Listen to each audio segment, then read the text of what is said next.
Hi, hey Nick, how are you? Hey, I'm doing pretty well. How about yourself, Siyash?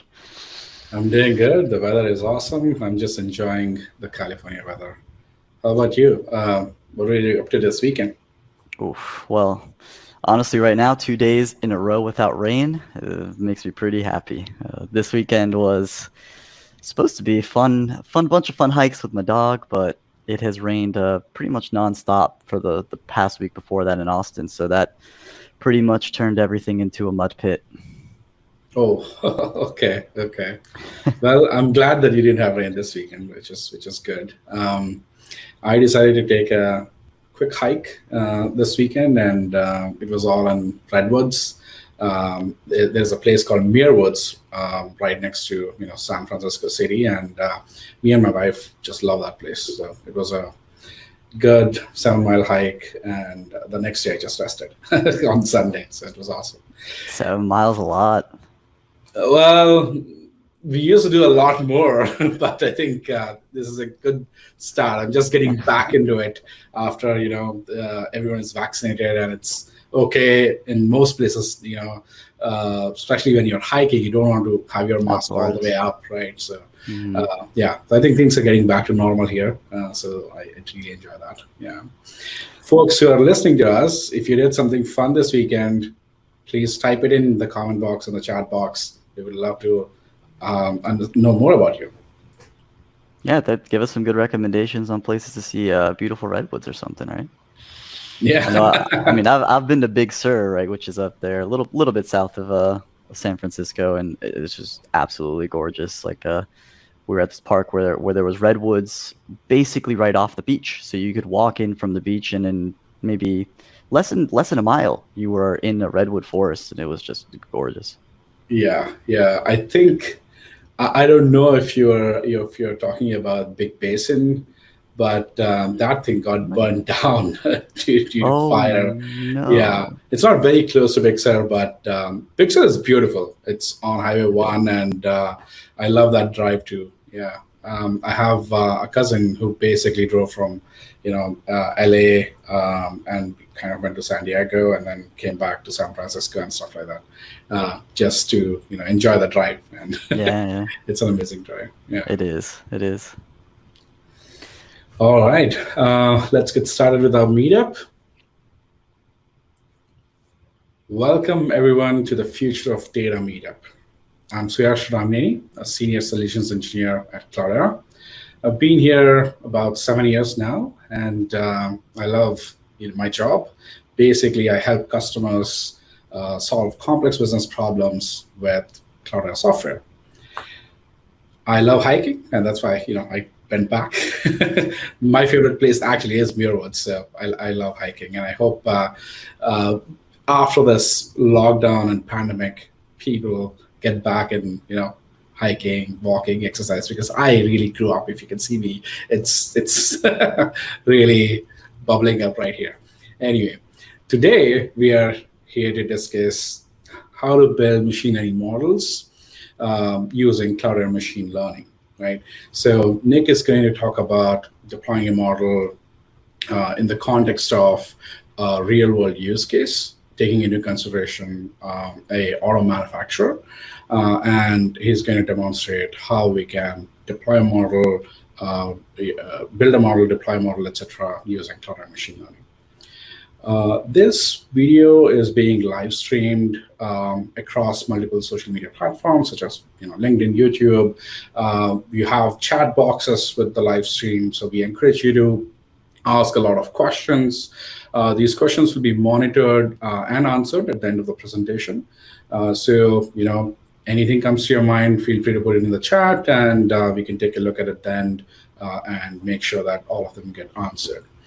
Another interesting piece is that when you ask these questions, you get an entry into a raffle, right? So everyone who participates on the chat, keeps asking questions, etc., gets entered into a raffle at the end of the presentation. There will be two winners, and it's going to be a random drawing. So we recommend that you ask your questions early, ask as many questions as possible, and also be present at the very end of the presentation. so that you can actually win prizes, because you must be present to win your prizes. So today, our speaker is Nicholas Perez. He's a user marketing manager. He works for the technical marketing department within Cloudera. Nick, would you like to give a brief introduction? Yeah. So, thanks, Suyash. So previous to Cloudera, I actually kind of got my engineering or my technical chops in the world of aerospace. So I come actually from a background where we uh, basically were in charge of both curating, ingesting jet engine data, both commercial and military, writing custom software to then do some kind of data science, some machine learning on that data, and all the way through to the kind of end part where we would take the outputs of these machine learning models, all these analysis, and we would actually put together reports on a weekly basis and basically tell all these fleets or all these operators, these are the engines you need to worry about. These are maintenance that we might recommend on these engines. These are specifically what could be going wrong with them and how long you have to do something about it, etc. And it was a really kind of fun way to learn what a real, albeit not huge, operational process looks like from start to finish. And then more recently, I came to Cloudera under the kind of technical marketing role, where I get to apply kind of the things that I've learned in the industry and take a much more modern big data kind of approach to it, and use a lot of cutting edge open source things that Cloudera implements that I was never really able to use in the past because just nature of the type of work, right? So some other fun facts about me. I also love hiking. I've recently gotten into running with the pandemic, right? So what's a good sport that you can do more or less by yourself outside with no one around you? Running. And also, I have a 1-year-old Shepherd Husky mix who has a whole lot of energy. So running is an absolutely amazing way to get her tired and to sleep through the night. So with that being said, let's just jump into the presentation. All right, take it away. All right, cool. So to start off, we're going to kind of set the stage just to give you an idea of what we're going to be talking about and some concepts that we're going to go over, what you can expect to see. And then after that, we're going to just jump right in and see it in action. We'll do a live demo. We'll show you guys everything we were talking about. And then after that, we'll go into a Q&A and a discussion. That way, if you guys have any interesting questions or you want to know more about what you saw in the demo or in the presentation, you can go ahead and ask. We are monitoring all the chats. So if you ask a question, we will see it. So let's just jump right in. So today our goal is going to be to create a pipeline that automatically creates and deploys machine learning models, right? We're going to do this under the context of a vertically integrated electric car company. When I say vertically integrated, I mean that they have all of their parts manufactured by themselves. They have factories all across the world where they make these parts. They do all of the logistics themselves, right? And this is all one company that does kind of everything. Right. And as part of that, it's like any data-driven company, right? They have massive amounts of data, right? They're tracking all their parts, manufacturing, sales, logistics, everything, right? And what we're going to do today is we're going to create a machine learning model that fine-tunes the optimal part production. So what does that mean? Basically, let's take a big company. They're making millions of parts, right? They have to essentially not guess, but they have to come up with an estimate as to how many parts they need with, given production numbers and everything. And it's not going to be perfect, right? So what we have is we have logistics on how many surplus parts we've made, how many parts we made in general, how many cars have been ordered. And the idea is to take all of these and create a model that makes it so that you make the optimal amount of parts. That way you're not overspending or you're not falling behind on parts, right? Now, the machine learning model creation is only a small piece of what we're actually going to be talking about. Now, The reason I say this, and just out of curiosity, if you guys are watching in the chat, if you've created a machine learning model, can you just put a 1 in the chat, just out of curiosity? So the actual creation of a machine learning model is only really one step in the overall scheme of implementing a machine learning concept in a kind of production system, right? And here, we're seeing a whole bunch of different parts. You got on your left your configuration, right? So this is something basic as to where are you running your code, right? Or if you're doing this in Python, where is this Python running, right? What machine is that on? What infrastructure, what resources does it have available, right? Then move over to data collection. You can't create a machine learning model in a vacuum. You need data to train it off of, right? That data is not always clean, right? Sometimes you have to do some kind of enrichment or cleansing to it. Data verification, right? Sometimes you get garbage data in. That happened to us all the time, right? And we would have to either pull what we could out of it or mark it as this is a bad file, right?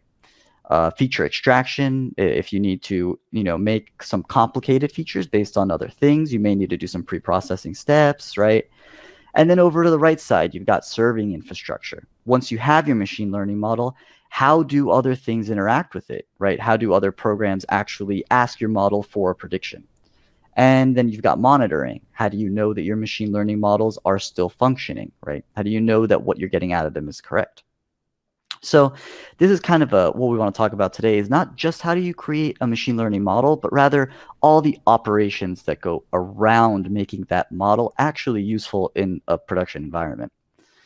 So this next step is kind of a simple, very simplified way of thinking of it, but it tends to be pretty true, right? And similar to what we just talked about, a little bit more streamlined, right? You've got your data engineering pipelines that come in. This is your data that's coming in. Any data science you have to do to it beforehand to train your model. You got the model training. Once the model's trained, you have to come up with some way to deploy that model, let other things interact with it. Then you have to serve it. So you have to put it in a place that's accessible by some kind of production environment. And then you are all the way to the right, right? And there is a closed loop monitoring in there, which is obviously important because if you are the one in charge of keeping these processes running, well, you want a good way to know that they're indeed running. So what we're going to do today, we're going to start by creating a predictive model based on some enriched data, right? And this is what I mentioned before, where we have sales, we have car sale numbers, right? We've got parts production values, we've got surplus production values. We're going to take all that data, we're going to combine it, we're going to create a predictive model. Once we have that predictive model, we are actually going to deploy and we're going to productionize it. So we're actually not going to create just one model. We are going to create 3 models, and I'll go more into that once we actually start the demo, and I'll explain kind of what the mentality is behind that. So before we go into the demo, let's kind of step a little bit out, think a little bit more big picture, right? In our case, we are going to be talking about machine learning and AI today. What you're looking at is what we call the data lifecycle, right? And we understand that it's not always as linear as this, but it is a good representation of how data generally moves throughout a system, right? On the far left, you've got ingest, your collection, right? In the data we're looking at today, we collected data from 5 simulated factories over a year. We enriched this data with customer sales, geolocation data. And we've done other meetups actually showing, for example, how this data made it into a data warehouse and we created a dashboard off of it. If you go look up the future of data, you will see these. You can find it on YouTube as well. Today, we're going to be focusing on the predict part. In our current data lifecycle, it is all the way off to the right, but it can really fall almost anywhere in here, right? And specifically today, we're going to be working under the context of the Cloudera Data Platform. So what the Cloudera Data Platform is a way for you to run all sorts of different data science projects or all different workflows in an environment that's set up for you on the cloud or on-prem or both, right? And it doesn't have to just be one cloud service provider. It can run on AWS, it can run Azure, it can run Google Cloud. And it makes it so that you can easily scale tremendously or bring it back down, right? It lets you allocate resources really well. It lets you have a centralized place for security, for all your metadata. You can see all your lineage in one place, and you can have all your users in one place so that you can, as an administrator, very easily partition certain things to certain people. So let's jump into the demo, but real quick, just to reiterate what we're going to do. The first stop, we're going to create some simple part estimation models, right, based on car sales forecasting. Once the models are built, we're going to deploy them, right, so that some kind of third-party program or application can actually access these models and, use its input to go and do whatever it needs to do. And then as a last step, we're going to create some automated jobs that can recreate these models based on whatever cadence is needed. And we'll talk about the motivation behind that in the demo because it's pretty important. So let's jump right into it.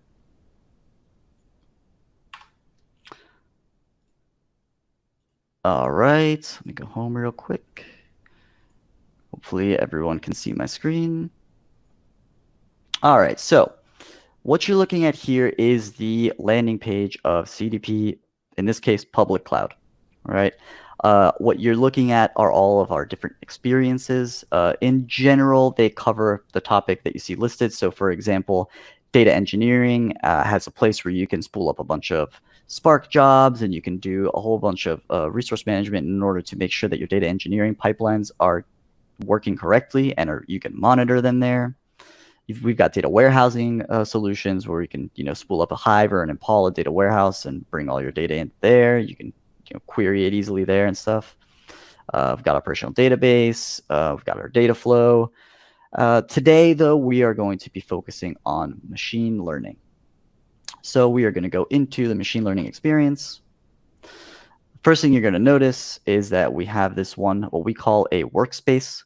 So a machine learning workspace is basically a high-level way to allocate resources and users to a specific workspace, right? So for example, if you have a whole team that is working on a whole bunch of different things to have to do with factory logistics, kind of what we're working on today, right? You could create a workspace called Electric Car ML and invite all of your users to this workspace, right? Where they can go and they can create projects and they can do all sorts of their machine learning type workflows in there.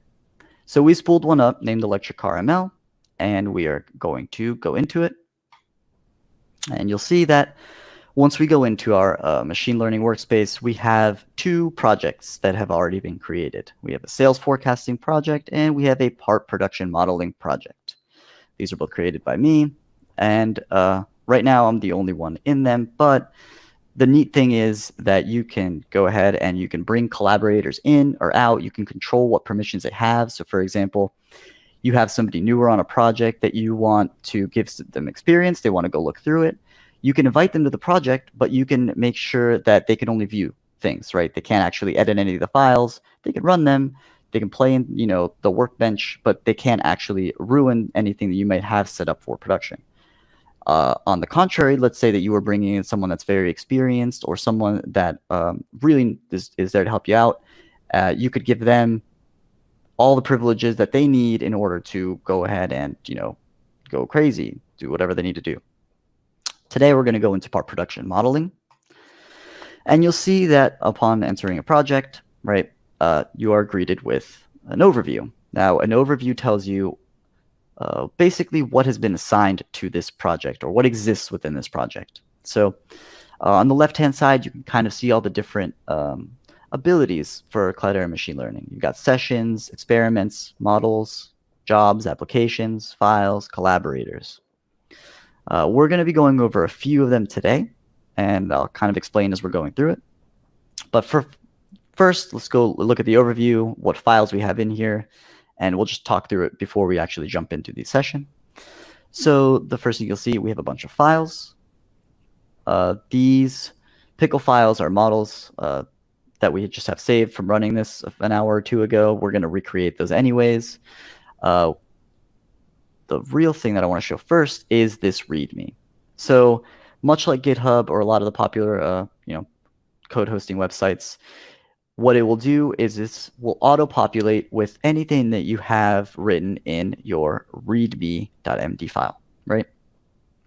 It's a nice way to kind of pretty up a project, to give somebody information as to what is going on within it. We've written just a quick paragraph, but this could be fleshed out, with an entire, say, tutorial if you want to show somebody entry points to the code or give somebody examples as to how certain things should work within the project. It's a nice place to give a summary. So in our case, we are going to be looking first at how we are going to create these models. You'll see we have files here, and we could open them here, but there's kind of a better way to work within Cloudera Machine Learning, and that is within a session. So what we're going to do is we're going to launch a new session. So what is a session, right? Sorry, just ignore what's going on the left. Let's choose a file. So on the right-hand side of the window is the session, right? Now all this is a set of resources, right, that let you run basically your IDE, right? It lets you execute Python code. It lets you either run scripts, run it in line within Cloudera Machine Learning. So this is a really good way to test code, to write new code, to develop stuff, to debug. Works awesome. You can choose. So first, let's give it a session name. We're going to call it build models. We're going to use it to build models. Makes sense, right? We're going to choose an editor. You can do a Jupyter Notebook. We're going to do Workbench today. The kernel, we're doing Python 3. Python 2 is close to being deprecated, or has been a long time now. I'm not entirely sure, but Python 3 today. How many resources we need to allocate to this Workbench session. In this case, right, the code that we're running is really relatively lightweight. It's not doing anything too crazy. So we're going to get away with just one CPU, 2 gigs of memory. We don't need any GPUs. We're not doing anything that fancy. So we're going to go ahead and start the session. And now let's go over here and look on the left-hand side. So what you're seeing on the left here is all the files that are in our current project, right? Currently, we have chosen partmodeling.py. Let's see if I can make this just a little bit bigger. I know it's sometimes kind of hard to see on a screen share. Partmodeling.py is a relatively simple script, and we're going to go kind of through the idea of what it's doing because it's going to flow through for the rest of the demo. The first thing it's going to do is going to take some inputs. And these inputs are pretty important, all right? These inputs are car model forecast numbers. So what does this mean? So our company has 3 models of cars, right? Model C, D, and R. It's not important which ones are which, but it's important that there's 3. The reason, or the model, what this model is actually building is it's giving you an estimate of a specific part and how many of those parts you are going to need for a given time frame with given forecast values, right? So if you say, okay, we expect that we're going to need 12 Model C cars, 15 Model Ds, 18 Model Rs over the next 7 days. Tell me, given the past year's worth of data, the optimal amount of this part that we should create, right? And that's important. So I'll say that one more time. The point of this model is that you tell it a forecast for the models of cars, a part number, and over what time range you need it. Now, the reason that the time range is important is because you may have different people within your company that need this data for totally different reasons. Now, let's say that you have the logistics officer for the factories, right?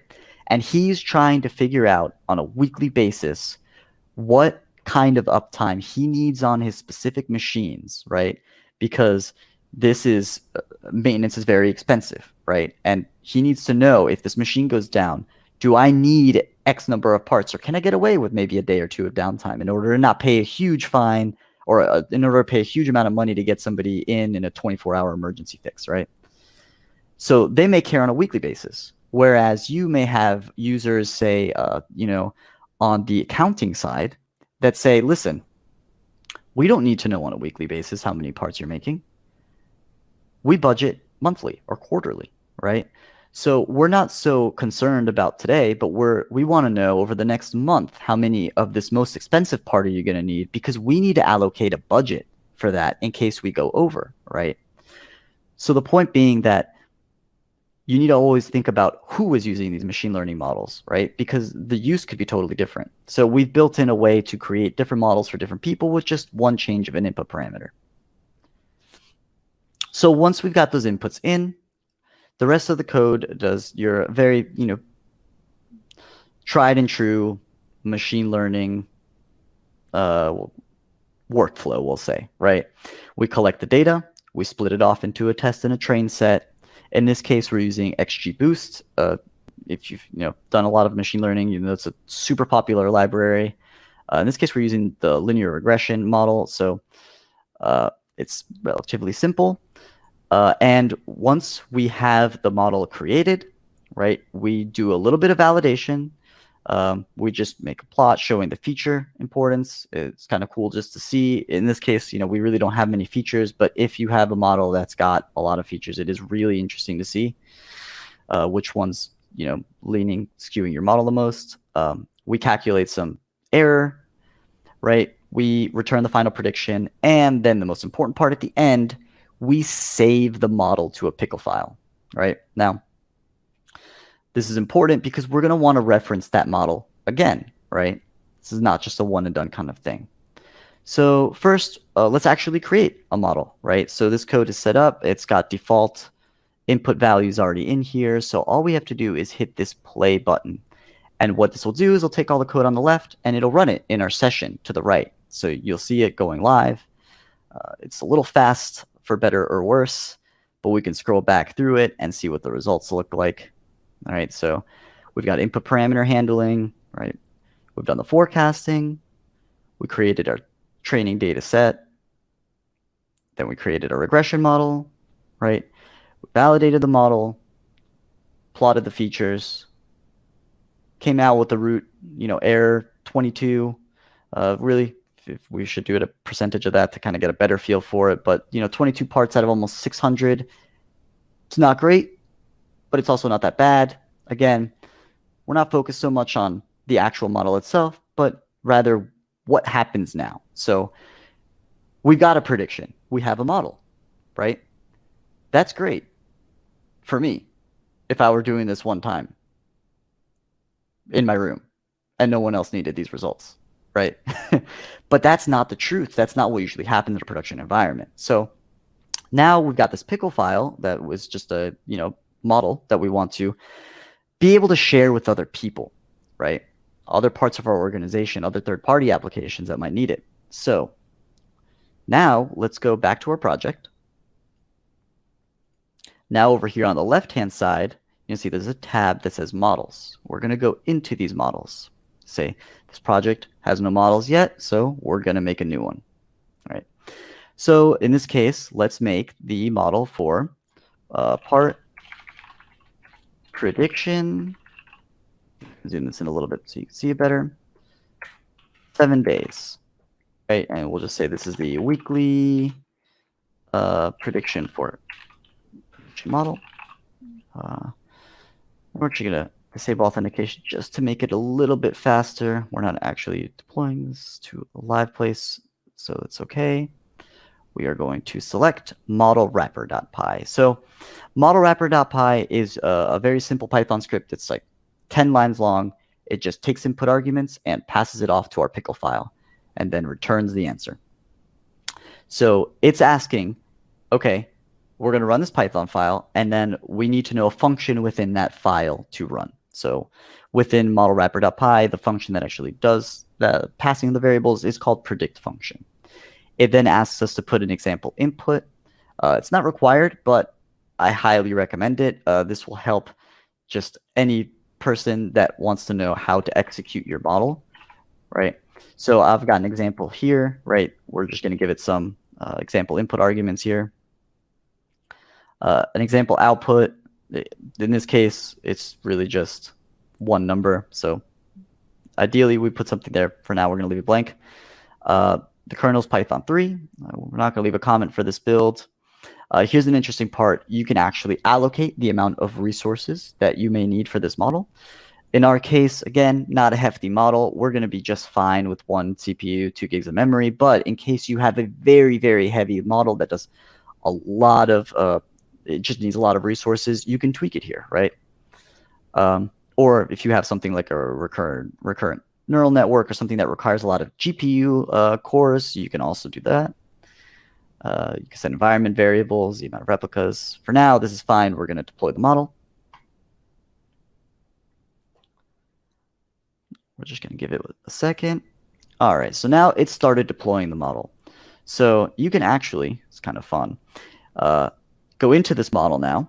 And on the top, right, you can actually go to builds, deployments, builds. And you can actually watch it as it's running. And it's basically spooling itself up on a little virtual machine. And it's installing everything it needs. It's getting it all set up for you to be able to interact with it super easily, right? So we're just going to give this a second to go. We're going to talk about a few more things. So once this is live, you can actually monitor it here. You can also do something really interesting, which is you can iterate on this model, right? So again, this model that we have just built is accurate as of right now. But is it going to be accurate as of tomorrow, right? Well, probably not, right? We'll have new data tomorrow. It may not be a lot of new data, but it will be new, right? So at some point, you're going to want to update this model, right? So while this actually pushes live, I want to talk about that next step, right? Yeah, okay. So once this model is live, right, we're good, right? For today. But what about tomorrow? What about a week from now, right? Are you going to want to go in here? Are you going to want to recreate this model every time? No, right? There should be an automated way to do that. And there is. So if we go over here to the left, you'll see that there's a tab called Jobs, right? Project has no jobs, so let's make a new one. The first job we're going to make is going to be a data collection job. And this is going to be important because it's going to be the trigger for the rest of it. So in this case, we have a data generator Python file. This actually created all the synthetic data that we made here. We're going to tell it to run this Python file, right? This one doesn't need input arguments. The schedule is going to be manual. In a real productionized workflow, probably not, right? It'll probably be recurring, or it will be triggered by something else, right? Now, remember, you can always interact with Cloudera machine learning via command line, right? So while we're doing all this via the user interface, because it's a lot prettier and easier to see, right, you can still interact with this in different, more programmatic ways. So again, for this job, we can allocate a specific amount of resources to it. You'll see this is a common theme. And the idea here is to kind of save on costs, right? You don't need some monster of a machine to run a simple linear regression model on, 100 or 200 megabytes of data. It would be a waste of money and resources. So why would you do it? This lets you allocate, whatever workload you need. GPUs, timeout, which I have learned, honestly, is a good idea. If you have a general idea of how long something should run, I generally multiply it by about 5, and I set that as a timeout. The reason being that sometimes something will run indefinitely instead of failing, and you don't know that it's broken because it's still happily running. You can set environment variables, which are also very useful. And you can set job report recipients. I'll tell you that this is something I wish was more easily implemented at my last job. Everything was kind of manual alerting or writing to log files in specific places.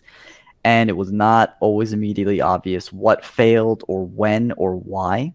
So the fact that you can make it so that anytime something fails or stops or timeouts, it can send you an email immediately, and you don't have to go in the next morning and immediately start dousing fires because your replication broke overnight, and now you're a couple tens of millions of rows short on your production database, and people are very upset. Alerting is great. So we're going to create this job, right? And now we've got one job. Cool. What does that do for us? Right now, nothing. But if we create one more job, and this job is going to recreate that weekly model that is deploying right now, right? So let's say create week. Let's say create 7-day model. We are going to give it our part modeling script that we ran. We are going to give it input arguments this time, right? This is that aforementioned sales forecasting. This is the part we'd like to predict, and this is the amount of time range we want it to predict over. And then here's where the real magic comes in. Here where you see schedule, we're going to change this from manual to dependent. And we're going to make it dependent on data collection, right? And now you'll see that we get the same ability to assign it resources or GPUs, timeouts, report any failures, success, etc. We're going to create this job.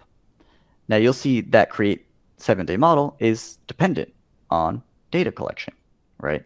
So let's just make 2 more really quickly, just because it looks a lot better. So let's create a 14-day model, right? Again, same script, part modeling. We're just going to give it different input arguments. We're going to do the same part number, but now the sales forecasting is different and the time delta is different. We're going to, again, make this dependent on data collection. The resources are fine. We're going to create this job. And just because it just looks good, we're going to do one more, create 30-day model, part modeling. Again, different input arguments.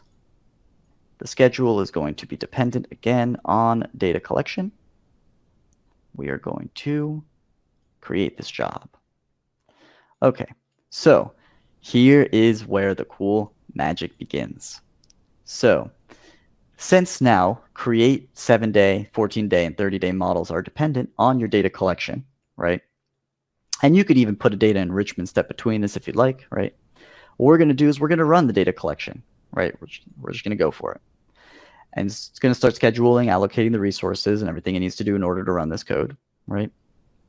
And then once this successfully runs, the other ones just know, okay, look, we've got new data, right? We need to recreate these models. And it will go ahead and it will take the input arguments that you've given it, and it will start spooling up and recreating your 7-day, your 14-day, and your 30-day models, right? So you'll see data collection just finished successfully, and you'll see immediately the other ones start scheduling, right? So you can imagine, right, a situation or a production environment where your data collection may happen every 5 minutes, may happen every 10 minutes, right? Now, you don't necessarily need to make a model maybe every time, but maybe you do, right? Maybe it's something that is very, very, very dependent on the last bit of time, right? This makes it so that you can automatically do it, and you only need to go roll your sleeves up if something goes wrong, right? Or if you want to upgrade something.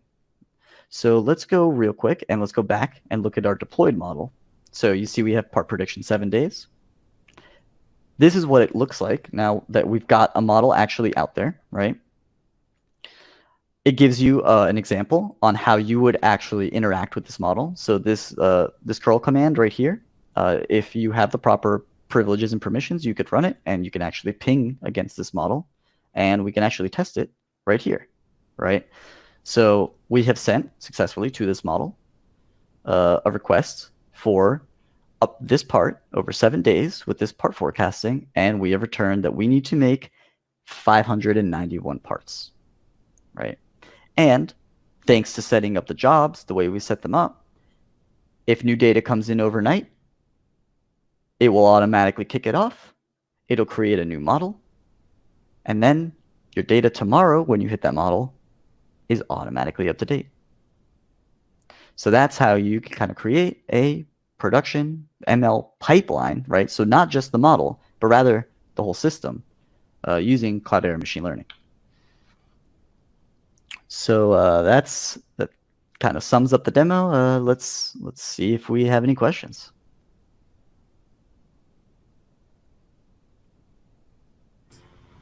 Awesome. Yes, we do have questions.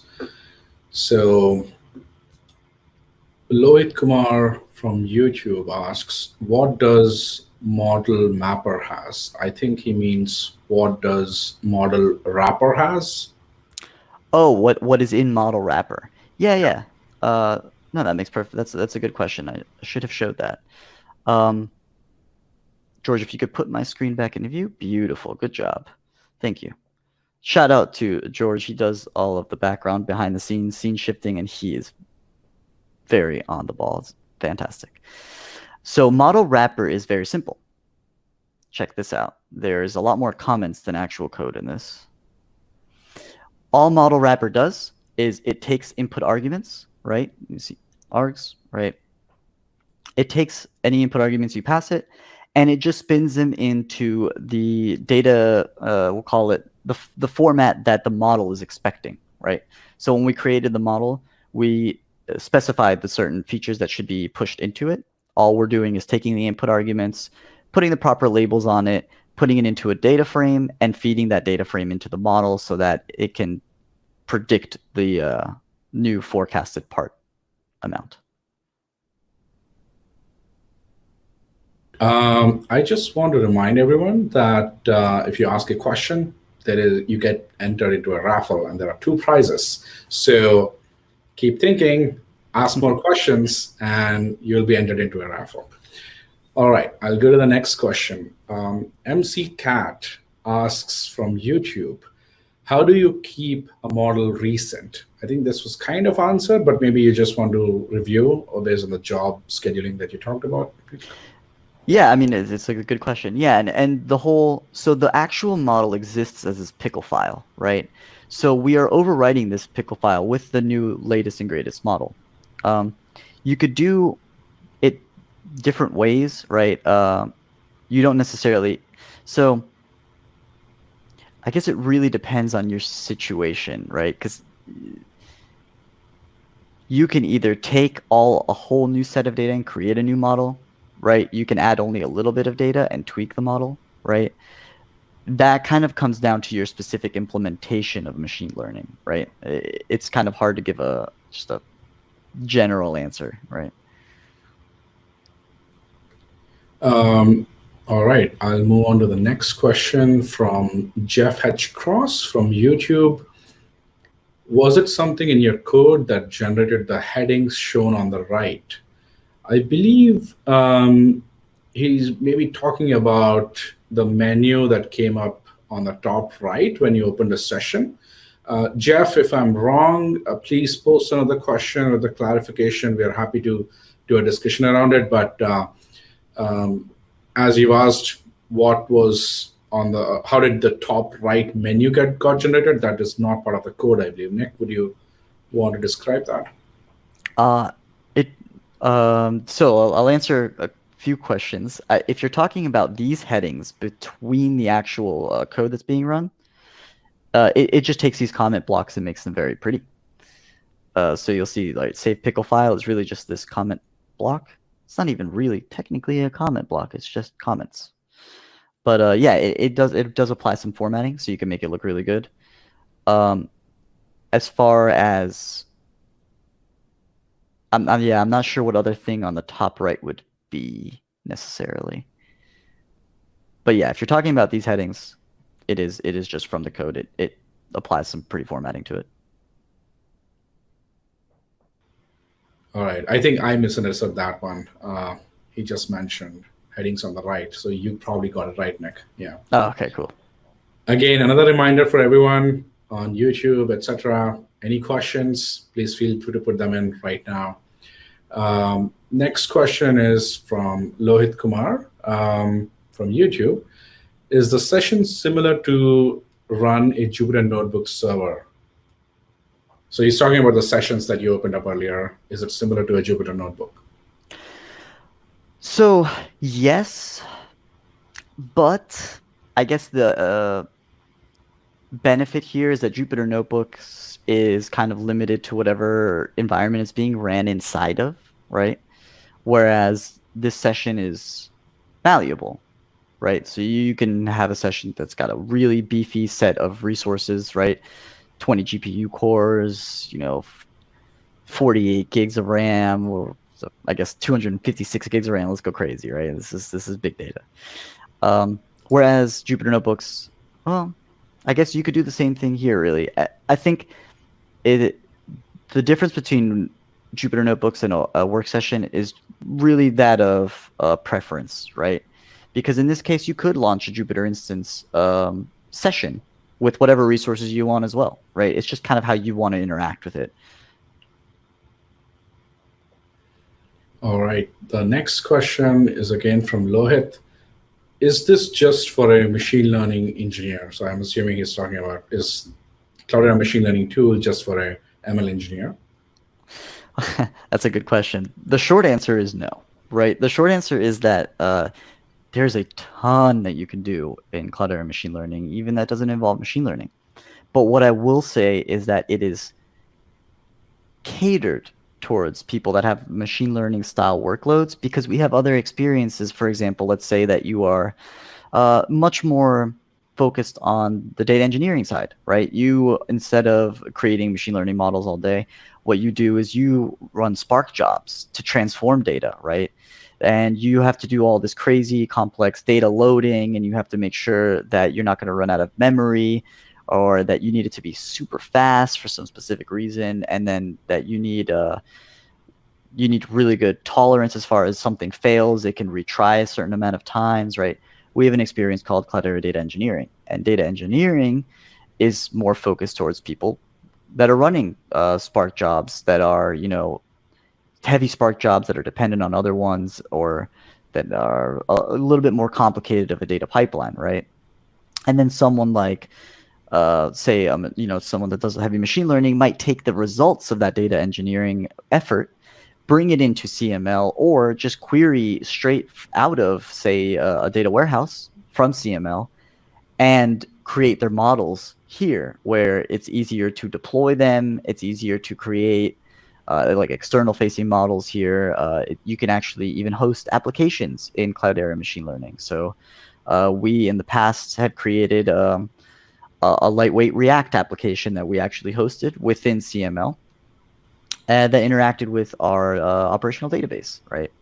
So while I'll say it is not limited to people that kind of have the machine learning style workflows, it is definitely catered to them. And there's probably better options, even within Cloudera, the Cloudera Data Platform itself, to do other different things.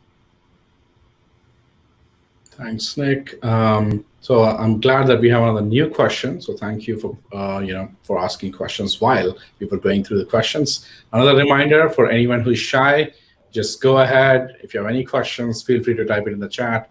So the question I have is from MC Cat from YouTube. Is it possible to version models? Yes, that is a fantastic question. It absolutely is. And let me actually show that real quick. So if we go to our model and we actually go to deployments, you can see every time that you make a new build, this will increment, right? So, I mean, that's super important, right? Because let's say that you have this fancy new thing that you want to implement, right? And you sat there and you test it, and you're like, all right, this is good to go. I'm deploying this model, and you deploy the model. And then all of a sudden, someone goes, hey, these results that we're getting are crazy. And something that you didn't account for in the production side of things, right? Absolutely made your model go haywire. How do you easily roll it back, right? Now, maybe you have the code or the previous model stored somewhere. Maybe you don't, right? In this case, you do have all the previous builds there. You can actually redeploy a specific previous build. So let's say you make build number 7 and everything falls apart. You can just go right back to build number 6 and redeploy it. And in a couple minutes, everyone has calmed down. Their answer are working again. Their product is okay, what have you. So yeah, there's definitely version control and deployment control in this. Awesome. Well, thanks, Nick. Looks like that's all the questions we have. Well, here is some more information and resources for you. We have multiple links on the screen, and you have access to, these are all public links available for consumption. There is a users page on Cloudera, which gives you resources on how to use Cloudera, different videos, tutorials, information on upcoming events, etc. And there are product tools available as well. We also have many meetup groups. They're all Future of Data meetup groups. Today, you attended the Future of Data Austin meetup. And if interested, we would recommend that you sign up for more meetups like this. If you learn something today, I'm sure you'll learn a lot more from all of our meetups on an ongoing basis, because some of them are a series and there are lots of products that we have. So it makes sense to kind of go through meetups and learn more.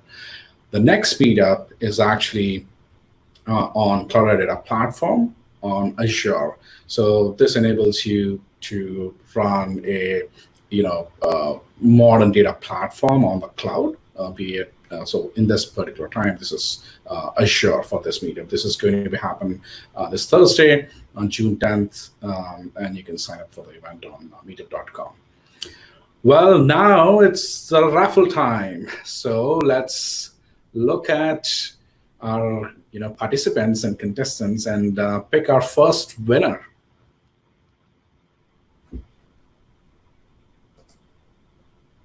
All right, our first winner is Patrick Freeman. Congratulations, Patrick. Let's pick the second winner.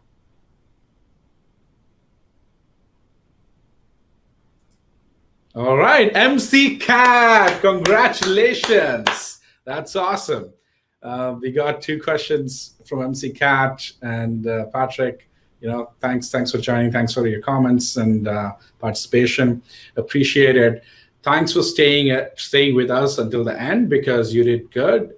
You now have a possibility to win everything, right? So the both of you winners should email us at socialmedia@cloudera.com, and then we'll collect some information from you so that we can ship the goodies to you, right?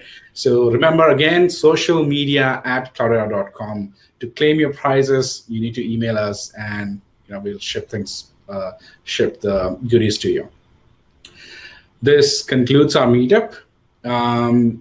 On behalf of all of our team at Cloudera, I would like to thank everyone who was here with us today. You made this event special, by interacting, by writing comments to us, by asking us questions, making this more interactive, and asking us some great questions where Nick had to go back, share his screen so that it's more engaging and visual.